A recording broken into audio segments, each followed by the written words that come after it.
తెలుగులో ఇలా ఇన్ని క్యారెక్టర్స్ చేసిన తర్వాత అందులో మెజారిటీ మేజర్ రోల్స్ అన్ని అమ్మ క్యారెక్టర్స్ చేసిన తర్వాత యూజువల్‌గానే టీవీ ఇండస్ట్రీ అంటే తెలుగు ఆర్ తమిళ్ అనేది అవును. కనిపిస్తుంది. అవును. ఎక్కువగా తమిళ్‌లో కూడా కనిపించేటువంటి తెలుగు వాళ్ళున్నారు కదా! ఆ! సో, లాంగ్వేజ్ బ్యారియరా? లేకపోతే మీకు ఆఫర్స్ రాలేదా? ఎందుకని చేయలే? వచ్చాయండి ఆ! ఆఫర్స్. ఆఫర్స్ వచ్చాయి గానీ చెన్నై ఎళ్లి ఉండాలి. హ్మ్. అక్కడ వాతావరణం ఎలా ఉంటదో తెలీదు. అంటే మేము టూర్స్‌కి బాగా ఎళ్తాం. అప్పుడెళ్ళినప్పుడు చూస్తేనే అక్కడ హ్యూమినిటీ బాగా ఎక్కువ. హ్మ్. అది నాకు అంటే ఇక్కడ నేను వినేదాన్ననమాట. ఆర్టిస్ట్‌లు కూడా చెప్పేవాళ్ళు. అక్కడ చాలా వేడిగా ఉంటది. మేకప్ ఇలా యేసుకుంటే కాలిపోతూ ఉంటది. హ్మ్. అప్పట్లో స్టూడియోస్‌లో చేసేవాళ్ళు షూటింగ్ అంతా. అది కొంచెం భయమేసింది నాకు. హ్మ్. వద్దు ఇక్కడ చేసాం ఎండలో. కానీ అక్కడ ఆ క్లైమేట్ పడతదో పడదో, వాటర్ డిఫరెన్స్ అన్నీ ఉంటాయి. హ్మ్. అన్న ఇదితో అక్కడ దట్ మూవీ అనుకోండి కొద్ది రోజులు ఉంటది వచ్చేయొచ్చు. సీరియల్ అలా కాదు. యాహ్! ఆ! అన్నారు ఒక డైరెక్టర్ అన్నారు. మీరు అక్కడ నేను జీ తెలుగులో 'వైశాలి' అని ఒక సీరియల్ చేశాను. జీ తెలుగులో అప్పట్లో జీ హ్మ్. తెలుగు స్టార్ట్ చేసిన కొత్తలో ఆర్కా వాళ్ళు మల్లేశ్వరి ఫస్ట్ డైలీ సీరియల్. అలానే మన ఆహ్, ఇందిర గారు ఆహ్, మహేష్ బాబు వాళ్ళ అక్క. హ్మ్. వాళ్ళది ఆవిడ ప్రొడ్యూసర్. ఆహ్, మ వైశాలి అనే సీరియల్. 'వైశాలి' అనే సీరియల్ కెమెరామాన్, డైరెక్టర్ ఆయన వచ్చి చెన్నై. ఆయన చూసి లొకేషన్‌లో నేనుండే విధానం గానీ, పర్ఫార్మెన్స్ కానీ అన్నీ చూసి, "మంచి ఫ్యూచర్ ఉంటదమ్మా. ఎందుకు చెన్నై వచ్చేయొచ్చు కదా! హ్మ్. చెన్నైలో మంచి ఫ్యూచర్ ఉంటది. చాలా సీరియల్స్ అసలు చాలా బిజీ ఉంటావమ్మా." ప్రొడక్షన్ హౌసెస్ చాలా వరకు చాలా అక్కడే ఉన్నాయి ఉన్నాయి. అక్కడ. హ్మ్. రావున్నానంటే నేనన్నాను, "లేదండి. పర్లేదు. I'm comfort with Hyderabad. ఇక్కడ ఎంతొస్తే అంత చేసుకుంటాను చాలు. అక్కడెళ్లి సెటిల్ అయ్యి, అక్కడ ఉండి నాకంత అవసరం లేదు." హ్మ్. అడిగారు అప్పుడు. మీకు ఇంకొక విషయం చెప్పాలి. నాకు ఆహ్, అంటే నేను షూట్‌లో వర్క్ చేసేటప్పుడు హ్మ్. లైట్‌మెన్స్ చూసి నాకిది ఎప్పుడు తెలిసిందంటే, నేను తర్వాత ఇంకొక సీరియల్ కమిట్ అయ్యి నాకు వర్క్ చేస్తున్నప్పుడు నాకు డైరెక్టర్ గారు చెప్తే నేను షాక్ అయ్యాను. హ్మ్. లైట్‌మెన్స్ చూసి వీళ్ళు పలానా క్యారెక్టర్ కావాలి అనంటే, మేము చేస్తున్నాము. 'మల్లేశ్వరి' అనే సీరియల్‌లో చేస్తున్నాము. ఆవిడ చాలా చేస్తున్నారు. అని చెప్పి ఒక లైట్‌మ్యాన్ చెప్తే, వాళ్ళు తర్వాత చూసి నాకు కాల్ చేశారు. హ్మ్. కొన్ని రోజులయిపోయాక తర్వాత, "మేడం మిమ్మల్ని ఎవరు రిఫర్ చేశారో తెలుసా?" అంటే, ఎవరండి?" అనంటే, "లైట్‌మ్యాన్ చేశారు." అవునా? హ్మ్. నేను షాక్ అయినా. అంటే ఇంత గమనిస్తారా? హ్మ్. నేను షాక్ అయ్యాననమాట. అవునా? తను చెప్తే మేము తర్వాత మిమ్మల్ని అప్రోచ్ అయ్యామండి. అంటే చాలా హ్యాపీగా అనిపించింది. హ్మ్. సో, హ్మ్. అమ్మ క్యారెక్టర్స్ ఇవన్నీ చేస్తున్నప్పుడు తమిళ్‌లో దూరం అవ్వడం, లేకుంటే తమిళ్‌లో చేయకపోవడం అనేది మిస్ అయినట్టే కదా! మిస్ చాలా వరకు. అయినట్టేనండి. అంటే నేను ఇదొక్కటే చేశానండి. ఆ! ఓన్లీ 'నువ్వు నేను ప్రేమనే' చేశాను. Mother role. Hmm. Ah, so, అందుకే ఇప్పుడు కొంచెం బ్రేక్ తీసుకొని హ్మ్. మూవీస్ చేద్దాము. హ్మ్. ఓ ఓకే. ఫైన్. ఇదే మదర్ రోల్. పోనీ మూవీస్‌లో అన్నా హ్మ్. చేద్దాము అని చెప్పి అదే చూస్తున్నాను. వస్తున్నాయి ఆఫర్స్ వస్తున్నాయి. సీరియల్స్‌లో కూడా. నేను అదే చెప్తున్నాను గదండీ! కొంచెం చేంజ్. యాహ్! ఇదే మదర్ అయినా, ఆ మదర్‌లో అయినా సరే కొంచెం చేంజ్ హ్మ్. చూసుకుంటున్నాను అంతే. ఇప్పుడు తమిళ్ అనేది ఒక లాంగ్వేజ్‌ని పక్కన పెట్టడం, దాన్ని దూరం చేసుకోవడం వల్ల చాలా వరకు పాత్రలు పోయినట్టే. ఆ! అన్ అంతే కదా! అవును. మేబీ అందులో కూడా అమ్మ క్యారెక్టరే అయినప్పటికి కూడా. అవును. అప్పుడు లేదండి.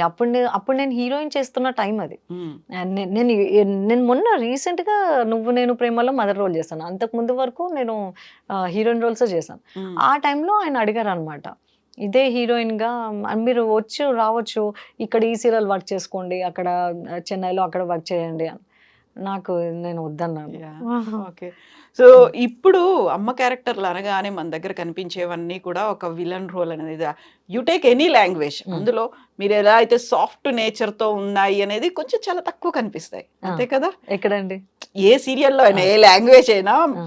అమ్మ క్యారెక్టర్ అంటే కొంచెం సాఫ్ట్ నేచర్‌తో ఉన్నవి తక్కువే ఉంటాయి. అవును. ఎంతసేపు మనం అందులో చూస్తే ఎత్తులు, పై ఎత్తులు ఆ! వేయాలి, ఒక ట్రిక్స్ ప్లే అవును. చేయాలి హ్మ్. అనేది, దాంట్లోకి లాగాలి అవును. అనేది, అవును. ఒక కుట్రలు చెయ్యాలి, అవును. చివరికి హత్యలు కూడా చేయాలి. హ్మ్. అత్తలు లేకపోతే అమ్మలు అవును. ఇలాంటి రోల్స్ అనేవి ఉంటాయి కదా! ఆ! ఆ రోల్స్ అవన్నీ చూసినప్పుడు బయట వచ్చే రియాక్షన్స్ ఎలా ఉంటాయి? మీకు ఆ ఫీడ్‌బ్యాక్ వస్తూ ఉంటుందా? నాకు ఇది ఎక్కడ నేను ఈటీవీలో 'సంఘర్షణ' అని ఒక సీరియల్ చేశానండి. ఫస్ట్ డైలీ సీరియల్ ఈటీవీకి హ్మ్. 'సంఘర్షణ.' అయితే ఆ, సంఘర్షణలో ధరణి, డాలీ, పింకీ, ఇలా ధరణి అమ్మాయి హీరోయిన్. తను పెద్దయ్యాక ఉదయభాను గారు చేశారు. అయితే ధరణికి ఫ్రెండ్స్ అనమాట. ఈ 4 క్యారెక్టర్స్ ఇంపార్టెంటే. అయితే ఆ అమ్మాయి పల్లెటూరు నుంచి వస్తుంది. ధరణి అనే అమ్మాయి పల్లెటూరు నుంచి వస్తుంది. వీళ్ళని, అది బోర్డింగ్ స్కూల్ అనమాట. ఇంకా ఈ అమ్మాయిని టీజ్ చేయడము, ఈ అమ్మాయిని హరాస్ చేయడము, నీకు ఫోక్తో ఎలా తినాలో తెలియదు అని ఈ అమ్మాయిని ఏడిపించడము, ఊరికే ఇలా అమ్మాయిని Tease చేస్తూ, టీజ్ troll చేస్తూ చేస్తూ. అలా ఆ అమ్మాయిని చేస్తూ ఉంటే కొద్ది రోజులు అయిన తర్వాత ఆ అమ్మాయి బిహేవియర్ చూసి వీళ్ళు చేంజ్ అయ్యి, లేదు ఈ అమ్మాయి చాలా మంచిది, తినని చాలా ఇబ్బంది పెట్టాము, ఫ్రెండ్లీగా ఉందాము ఈ అమ్మాయితోటి అని తర్వాత ఫ్రెండ్స్ అయిపోతారు. ఈ పర్టికులర్ సీక్వెన్స్ ఏదైతే ఉందో ఆ అమ్మాయిని ఫస్ట్ ఎరైజ్ చేసేది అది. నేను అప్పటికి టెలికాస్ట్ అవుతుంది. నేను స్కూల్కి వెళ్తుంటే ఒక పెద్ద ఆవిడ నాకు తెలియదు ఆవిడెవరో, ఆవిడ వచ్చి బుద్ధునా నీకు, నువ్వు పిల్లవే, అది కూడా పిల్లనే కదా, చిన్న పిల్లనే కదా, ఎందుకు ఏడిపిస్తావు అమ్మాయిని? నాకు అర్థం కాలేదు ఎందుకు అంటుంది ఈవిడ నన్ను, ఎందుకు అసలు నేను దేని ఏం గురించి చేశాను? మాట్లాడుతుంది నాకు అర్థం కాలేదు. ఇంకా అసలు నాకు స్కూల్కి టైం అయిపోతుందండి, ఈవిడ ఒకటే తిడుతుంది, ఇంకా నన్ను తిడుతుంటే ఇంకా నేను ఇంటికి వచ్చాక చెప్పాను, నాన్న ఇలా నన్ను ఒక ఆవిడ తిట్టారు అని అంటే చాలా హ్యాపీగా ఫీల్ అయ్యారు. మళ్ళీ అదేంటి అని అంటే నీకు అర్థం అవ్వట్లేదు, నువ్వు అంటే అంత బాగా రీచ్ అయింది నీ Reach క్యారెక్టర్, అవుతుంది. అది నీకు అంత బాగా రిసీవ్ చేసుకున్నారు. అంత బాగా రిసీవ్ చేసుకున్నారు. అది లేదు, అదేం పెద్ద ప్రాబ్లం ఏం కాదు, ఆవిడ బాగా ఇన్వాల్వ్ అయిపోయారు చూసారు నాన్న. సో నిన్ను నిజంగా నువ్వు తనని ఇబ్బంది పెట్టావు అని చెప్పి నిన్ను వచ్చి గట్టిగా తిట్టారు అంతే, ఏం లేదు, అదేం పెద్ద ప్రాబ్లం కాదు, నువ్వు హ్యాపీగా ఫీల్ అవ్వాలి, అంత బాగా రీచ్ అయింది నీ క్యారెక్టర్ ఇంకా అని. సో అది అంటే ఒక్కొక్క మీరు అన్నట్టుగా ఒక ఇంపాక్ట్ అన్నది ఉంటుంది. సో ఆ క్యారెక్టర్ అలా ఇంపాక్ట్ చూపించింది. నేను కొంచెం పెద్దగా హీరోయిన్ క్యారెక్టర్స్ చేశాక ఇలా ఏడుస్తూ ఒకరోజు బాగా కళ్ళు మండిపోయినాయండి, గ్లీజన్ పెట్టుకొని ఏడ్చి అని తూర్పు వెళ్ళేరాయలో అనిల్ సార్ డైరెక్టర్ గారు, సార్ నాకు కళ్ళు మంట పెడుతుంది సార్, అంటే అప్పటికి 3 days నుంచి ఏడుస్తూనే ఉన్నారా? గ్లీజరిన్ సీన్స్ అయితే సార్ కళ్ళు మంట పెడుతుంది సార్, అసలు ఒక స్టేజ్ వరకు వస్తాయండి న్యాచురల్ టీయర్స్, ఏమొస్తాయి డే అంతా ఏమొస్తుంది. అయితే నేను అంటే సార్ అన్నారు అప్పుడు, అమ్మ హీరోయిన్ హ్యాపీగా ఉంటే టీఆర్పీ రాదమ్మా. నేను షాక్ అయినా అసలు సార్ అలా, హీరోయిన్ హ్యాపీగా ఉంటే టీఆర్పీ రాదమ్మా, హీరోయిన్కి కష్టాలు బాధలు ఉంటేనే టీఆర్పీ వస్తుంది. అలా దాని తర్వాత అంటే ఇప్పుడు నేను చేసిన లాస్ట్ ఈ మదర్ రోల్లో కూడా కొంచెం మీరు అన్నట్టుగా సింపతి, సాఫ్ట్, అయ్యో నా బిడ్డ జీవితం ఏమైపోదే, నా బిడ్డ ఇలా, ఇదే ఉంటుంది.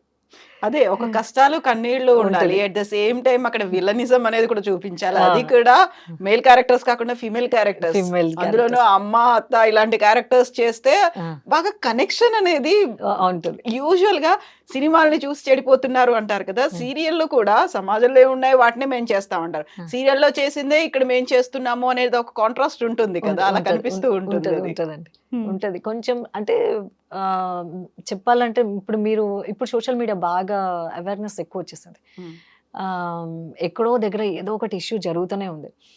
అంటే ఇండస్ట్రీ మీడియా ఏంటి అంటే వీళ్ళు తొందరగా హైలైట్ అయిపోతారండి. బయట జరిగే ఇష్యూస్ నిజంగా మీరు అన్నట్టుగా ఇంతకన్నా భయంకరంగా ఉన్నాయి. మచ్ బెటర్ ఇండస్ట్రీ అనిపిస్తుంది నాకు. ఇండస్ట్రీలో ఉన్న మనుషులు కానివ్వండి, ఆర్టిస్టులు కానివ్వండి, టెక్నీషియన్లు కానివ్వండి, ఎవరైనా కానివ్వండి, నేను ఒక్క ఆర్టిస్టుల గురించే చెప్పట్లేదండి, ఓవరాల్గా అన్ని డిపార్ట్మెంట్స్. అసలు నిజంగా చెప్తున్నానండి, ఇండస్ట్రీ ది బెస్ట్ అసలు బయట వాళ్ళతో కంపేర్ చేసుకుంటే. ఆర్టిస్టులకి ఇప్పుడు నేను చేసిన నెంబర్ 1 మూవీ దగ్గర నుంచి స్టిల్ టుడే ఆర్టిస్టులు ఆన్ స్క్రీన్ తప్పించి ఆఫ్ స్క్రీన్ యాక్ట్ చేయడం 99% రాదండి ఎవరికి. చాలా నేను కలిసిన వ్యక్తులు నాకు అలానే ఉన్నారు, నేను పర్సనల్గా నేను చూసింది కూడా. అంటే ఆఫ్ స్క్రీన్ పెద్దగా ఇది చేయడం, మోసాలు చేయడం ఇవన్నీ రాదు, వీళ్ళు మోసపోతారు ఇంకా, కానీ చేయడం మాత్రం రాదు వీళ్ళకి.